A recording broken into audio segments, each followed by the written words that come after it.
Olá, meus irmãos, a paz do Senhor Jesus, amém? Sou o pastor Joel Rodrigues da Igreja Pentecostal Templo de Louvor. Estamos mais uma vez aqui para nós darmos início, à nossa quinta aula sobre batismo e dons do Espírito Santo. Algo maravilhoso. Hoje nós vamos abordar o assunto sobre e a outro, pelo mesmo Espírito, a palavra da ciência, 1 Coríntios 12, versículo 8. Nós vamos nos estender um pouco mais para dar um esclarecimento sobre a questão da palavra da ciência, ou a palavra do conhecimento. Isso é muito importante para aqueles que almejam os dons espiritual, poder entender como ser usado pelo Espírito Santo e poder ter um discernimento quando o Espírito Santo dá ele essa graça sobre a palavra da ciência. Nós vamos estender um pouco mais, mas de uma compreensão bem clara, tá bom? Não vamos entrar muito em palavras sobre crítica textual. Não, meu objetivo com esse estudo é um esclarecimento de uma clareza simples que você possa se aprofundar na palavra de Deus. Tá bom? Então, para você que tem vontade de aprender, vamos lá. Como já foi falado, a palavra da sabedoria é o poder sobrenatural de falar com discernimento espiritual, que é para resolver problemas difíceis. Tá bom? Então, nós já falamos sobre a palavra da sabedoria. Nos vídeos anteriores lá você vai ver sobre a minha visão sobre a palavra de sabedoria. São assuntos difíceis que às vezes a pessoa tem que ser muito sábia mesmo. A palavra da ciência, conhecimento, já é outra coisa, tá bom? Este dom está relacionado ao ensino da palavra de Deus, é a revelação sobrenatural do conhecimento, uma percepção da mente sobre a vontade e os planos de Deus. Veja bem, a palavra do conhecimento já muda a direção, tá bom? É algo assim sobrenatural que Deus concede à pessoa. E vamos entender o porquê que Paulo, então, escreveu essa carta à igreja de Corinto e como que ele foi orientar essa igreja. Vamos dar uma pincelada sobre a cidade de Corinto, para você ter uma noção, o porquê que Paulo ele motivou os cristãos a desenvolver esse dom, a permitir que o Espírito Santo desenvolvesse neles esse dom espiritual. Deus revela os segredos do coração humano e por meio da palavra a pessoa que abriu o coração se entrega a ele. Deus revela o segredo do coração humano. E conforme esse segredo é revelado, mediante o poder da palavra, a pessoa ela acaba se entregando. Ela fala, verdadeiramente Deus está neste lugar. Olha a coisa de Hebreus lindo aí, versículo maravilhoso. Pois a palavra de Deus é viva, eficaz e mais afiada do que qualquer espada de dois gumes. Ela é apta, ou ela penetra até o ponto de dividir alma e espírito, juntas e medulas, e julga os pensamentos e intenção do coração. Olha o poder que tem a palavra. Nada em toda a criação está oculta aos olhos de Deus. Tudo está descoberto e exposto diante dos olhos daquele a quem havemos de prestar conta. Então, o que você tem na tua mão, a palavra de Deus, ela é o suficiente para poder trazer o homem, o pecador, a se arrepender diante de Deus. Quando o pecador ele ouve a palavra e a palavra de Deus vem de encontro ao coração dele e entra na sua alma, faz com que essa pessoa se rende ao Espírito Santo. Veja bem, a palavra de Deus, a Bíblia Sagrada, é a palavra de Deus. Isso que toda pessoa que tem o dom da ciência, o dom da sabedoria da palavra, ela tem que ter esse entendimento, que é a palavra de Deus. Não tem outro requisito para convencer o coração humano a não ser a palavra de Deus. Fora isso, é tudo algo motivacional que não traz edificação espiritual. Vamos lá. A palavra da ciência, conhecimento. Hebreus 4,13. Nada em toda a criação está oculto aos olhos de Deus. Tudo está descoberto e exposto diante dos olhos daquele a quem havemos de prestar conta. Nada. Olha o poder que tem a palavra de Deus.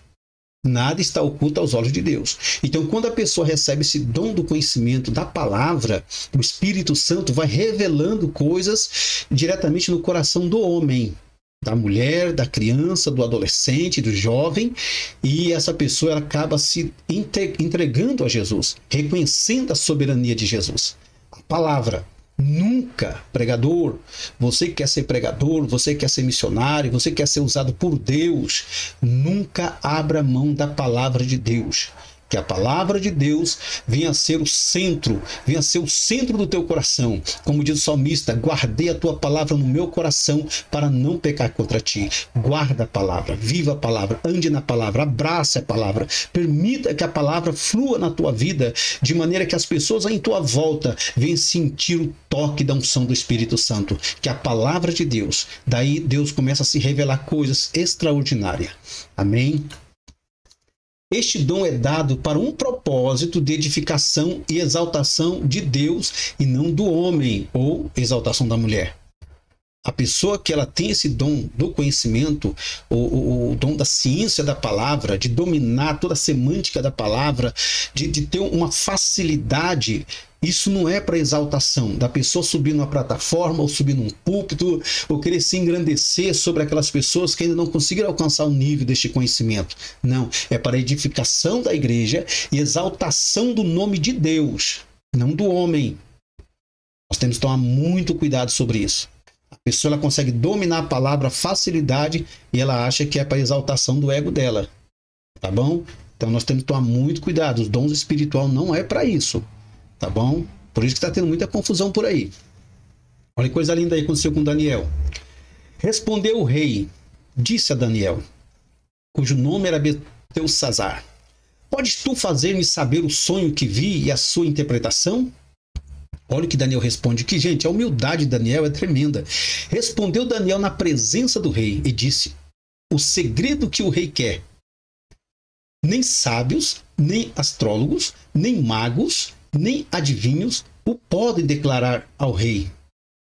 Mas há um Deus nos céus, o qual revela os segredos. Ele, pois, fez saber ao rei Nabucodonosor o que há de ser nos últimos dias. O teu sonho e as visões da tua cabeça na tua cama são essas. Ele vai falar sobre a questão da visão, né, que o rei ali teve da estátua, algo extraordinário. Mas o que me chama a atenção do dom da palavra da ciência, a humildade de Daniel.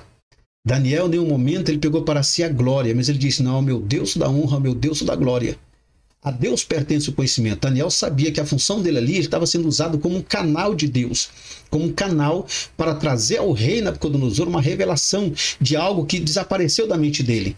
E ele foi diretamente, disse: olha, o segredo que o rei requer, nem sábio, nem astrólogo, nem magos, nem adivinhos o pode declarar ao rei, mas há um Deus no céu qual revela os segredos. Isso é a ciência do conhecimento, algo extraordinário. É isso que nós precisamos nos dias de hoje. Homens, mulheres que se empenham na presença de Deus, que sejam usados com autoridade para exaltação do nome de Deus, para edificação da igreja. Os dons é para este propósito. Os dons espirituais na igreja é para esse propósito. Fugindo disso, aí é só misericórdia. Passar disso é de procedência maligna. Vamos lá. O conhecimento se adquire pela experiência. Tá? Vamos esclarecer alguma coisa aqui. Seja na área de construção civil, e com o tempo essa pessoa se torna um mestre de obra que tem a capacidade de ensinar outros. Eu quero fazer uma divisão aqui. Veja bem, isso é bom ter um entendimento, porque às vezes a pessoa ela tem uma facilidade em algumas áreas da vida dela. Fala: nossa, fulano, você tem uma ciência, tem um conhecimento, Deus te deu este dom. Eu quero especificar algumas coisas para facilitar. Outros têm experiências em fazer remédio com ervas naturais. É algo maravilhoso.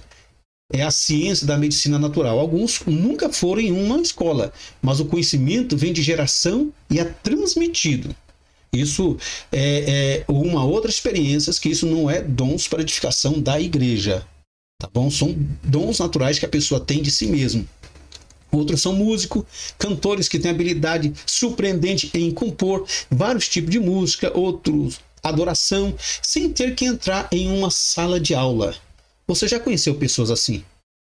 Né? Você já conheceu pessoas assim? A rede social está cheia de pessoas assim, o mundo está cheio de pessoas assim, com essa facilidade, pessoas que já nascem com esse talento, com essa ciência, com esse conhecimento.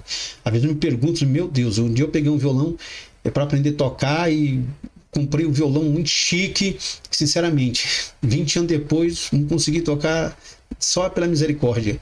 E acho que nem sonho consigo tocar, mas tem pessoas que nunca entraram numa aula. mas ela tem um dom, uma ciência, algo natural que o próprio Deus deu a ela. Isso é muito bom, mas não tem nada a ver com os dons da igreja, tá bom?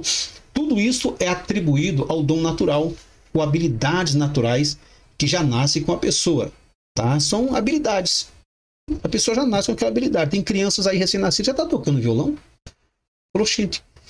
Tem pessoas que têm uma facilidade em área de construção, engenharia, mecânica, seja na área elétrica, em termos de física e outras coisas mais. Tem pessoas que são aptos, são pessoas hábeis nessa área.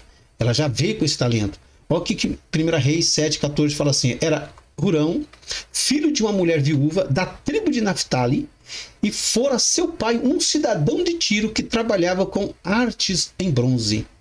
Hurão era um homem sábio, talentoso e muito experiente, e conseguia realizar todo tipo de trabalho em bronze. Veio ter com o rei Salomão e realizou todos os projetos que lhe fora designado. Gente, olha, se pega para estudar isso aí, homens que nasceram com talento, o próprio Deus deu esse talento natural. Pessoas que não entrou em uma grande faculdade, que não ficou anos e anos estudando, não, foi aprendendo de geração a geração a dominar essa arte, né? Esse trabalho maravilhoso. Quem trabalha em arte de artesão ou artesanato, a gente vê aí alguns artesãos, gente, é impressionante o que a pessoa faz. Se der um canivete para a pessoa, ela domina. Isso é um dom natural, uma ciência extraordinária, um conhecimento, uma sabedoria extraordinária. Mas nem todos têm essa graça. 2 Crônica 2,7. Agora, pois, envia-me um artesão habilidoso no trabalho de arte em ouro, prata, bronze, ferro, tecido, púrpura, vermelho, né, carmesim, azul, violeta, e que seja experiente em fazer esculturas, para se juntar ao grupo de especialistas que me serve em Judá e em Jerusalém, os quais meu pai Davi escolheu. Gente, para a construção do templo.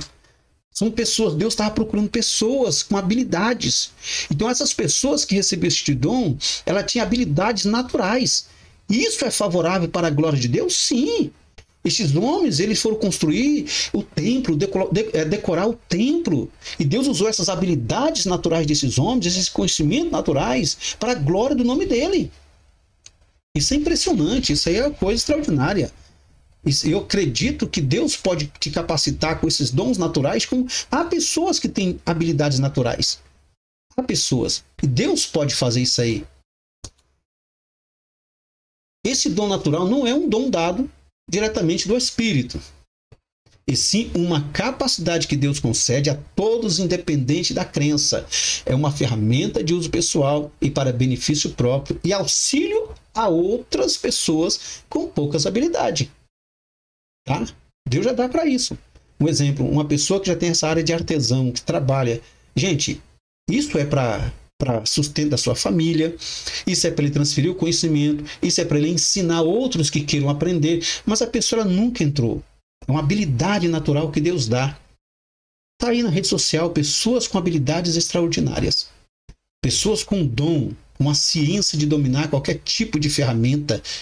Pessoas que têm uma facilidade para dominar, muitas das vezes, vamos dizer, mecanismo, né? Oficinas de mecânica, seja em coisa de avião, seja em carro. Falo, gente, é impressionante. Pessoas que têm a facilidade de observar e, mediante a sua observação, em ver uma outra pessoa realizar um trabalho, ela pega e domina, ela consegue. Outros não. Pessoas como eu têm que entrar no estudar, tem que estudar para aprender, porque senão não vai. Só misericórdia. Exemplo, uma pessoa que já nasce com habilidades em construção. Pega o exemplo aí. Mas não tem uma formação de engenharia e arquitetura. E para desenvolver um bom projeto, ele precisará de um bom arquiteto e um engenheiro. E ambos juntos criam uma unidade para a realização de uma obra, seja prédio, casas, etc. Barco, navio, tudo aí. Tem pessoas que têm facilidade. Agora, quando ajunta a sabedoria, o conhecimento que ele tem natural, esse dom natural que ele tem, juntamente com uma pessoa que ela se formou em engenharia, um arquiteto, um camarada que tem um preparo, né, mental, conhece de física, terreno, sabe todos os sistemas de área de construção, né, nivelamento de terraplanagem, enfim, para poder realizar uma boa de uma estrutura, de uma construção, de prédios, mansões. E muitas vezes, essa pessoa que tem um dom natural para construir, talvez ele não vai ter uma noção exata de metragens, fundamentos, talvez não vai ter, mas é habilidoso para construir. Então ajunta ali o pedreiro, ajunta o engenheiro, o arquiteto, ambos em um comum acordo, e eles formam uma grande construção. Hoje você vê aí que tem até pirâmides do Egito, que até hoje a ciência tenta descobrir como que os caras levantaram aquilo. Estruturas que duram gerações e gerações, de milênios, estão levantadas até hoje. E a ciência não consegue entender como que os camaradas conseguiram construir prédios, construir, vamos dizer, algo tão extraordinário. Eles ficam perdidos. Eles tentam, eles falam, não, mas você desapareceu com o tempo. E hoje, por mais que a ciência, por mais que a pessoa estude, ela não faz um trabalho como essas pessoas antigas. Elas não conseguem. Então, o que eu coloquei aqui, ó, quando se ajunta a prática e a teoria, problema resolvido, desde que haja acordo. Então, o que acontece? O que eu quero passar para você? O dom da ciência, o dom do conhecimento, existe o dom diretamente dado por Deus, e existe esse dom natural que ele é dado a todo mundo. É uma maneira que Deus dá para que o ser humano possa ter capacidade, né, de cuidar de si, da sua família, de criar invenções, né, desde a gente vê avião, carro e outras coisas mais que o ser humano criou. Então é um dom que Deus dá. Porém, o que é diferenciado para a igreja é diferenciado. Eu não posso juntar esse dom da ciência, do conhecimento que Deus dá, e igualar com o mesmo nível do dom da ciência, né? A ciência natural e outras coisas mais. Não posso. São talentos, alguns têm que ralar em faculdade, estudar, outros precisam mesmo para poder alcançar a ciência em outras áreas da sua vida, mas o dom que o Espírito Santo nos dá para administrar a obra dele é diferente, né? Vamos lá. Palavra de conhecimento é um dom para a edificação da igreja. Palavra de conhecimento é um dom para a edificação da igreja, tá bom? Paulo chega a Corinto, a terceira capital do império, depois de Roma e Alexandria. Veja bem, Atos 18:1. Depois disso, toma uma aguinha aqui. Depois disso, Paulo saiu de Atenas e foi para Corinto, onde conheceu um judeu chamado Áquila, nascido do Ponto, e que chegara recentemente à Itália com sua mulher Priscila. Tinha sido expulso da Itália quando Cláudio César ordenou que todos os judeus saíssem de Roma.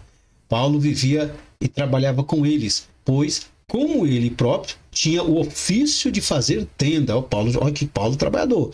Todos os sábados, Paulo ia para a sinagoga, tentando convencer tanto judeus como a grego. Aí você veja bem como que Paulo começa a chegar a Corinto, da terceira, né, capital do Império Romano. Algo assim que Deus levou Paulo ali. Só que Paulo, de primeiro, pelo dom que ele já tinha, Paulo, um homem estudado, um homem totalmente doutor da lei, como ele deixa bem claro em uma das suas cartas, primeiramente, ele procurou, se juntou com esses irmãos, com Áquila e Priscila, ele foi fazer o que ele sabia melhor, trabalhar, né? Todo aquele obreiro que quer fazer missão, ele não pode ir de casa em casa comer e beber nas costas dos irmãos. Se você tem um dom, se você é missionário, se você é obreiro, procura um lugar, vai trabalhar, vai criar laço de amizade com as pessoas, né? Então Paulo deu exemplo, ele foi trabalhar, e se terminava o serviço, ele com certeza ajudava a pagar um aluguelzinho ali, depois ele ia para a sinagoga ali ministrar a palavra de Deus. Ele ia convencer os judeus, os gentios, sobre quem era Jesus. Vamos entender alguma coisa sobre Corinto, tá bom? Muitos judeus moravam em Corinto e mantinham suas tradições, governavam seus negócios internos, e havia sinagogas, né? Eles se reuniam para o estudo e adoração, né? Aqui faltou vírgula aqui. E eles se reuniam. Então a sinagoga serviria na parte do dia para ministrar aula, para formar os seus filhos, para dar ensinamento sobre a Torá, né, sobre os livros dos profetas, que não tinha um Novo Testamento, não tinha. Ninguém sabia quem era Jesus, né? Ninguém sabia quem era ele. Então, quando Paulo teve esse encontro, indo para Damasco, ali em Atos, ele teve esse encontro, Paulo foi chamado, vocacionado para ministrar a palavra. Então, Paulo ele morou ali, né? Ele foi em Corinto, morou um bom tempo em Corinto, juntamente com Áquila e Priscila, e ele, então, sempre ele ia para as sinagogas ali a ouvir a mensagem da Torá ou dos profetas, mas também ele tinha oportunidade e ele ministrava a palavra de Deus. Você vê como que foi a formação dessa igreja de Corinto. Então, havia muitos judeus que moravam em Corinto e mantinham suas tradições. Como a gente vê hoje, no Brasil tem vários judeus, né, que tem algumas sinagogas esparramadas dentro do Brasil, só que eles mantêm as suas tradições, seus costumes internos, né? E Paulo, então, ele foi justamente no meio de um povo que já era da sua raiz, com o objetivo de ganhá-los para Cristo. Tá? Vamos pegar aqui, Atos 18. Crispo, líder da sinagoga, e toda a sua casa creram no Senhor. Olha que Paulo era tremendo, gente. Paulo foi diretamente com o líder. E muitas outras pessoas em Corinto que ouviram, creram e foram batizados. Paulo não perdia tempo. Evangelista, não perca tempo. Obreiro, não perca tempo. Certa noite, o Senhor falou a Paulo numa visão: nada receis. Fala, não desista. Estou contigo e ninguém te pode fazer mal. Há nessa cidade muita gente que me pertence. Assim Paulo ficou ali mais 1 ano e meio, ensinando a palavra de Deus. Contudo, quando Gálio, né, se tornou governador da Caia, os judeus uniram-se contra Paulo e o levaram à presença do governador para ser julgado. Acusando, este convence os homens a adorar a Deus de uma forma contrária à lei ou à nossa lei. Paulo ficou na cidade de Corinto ainda vários dias.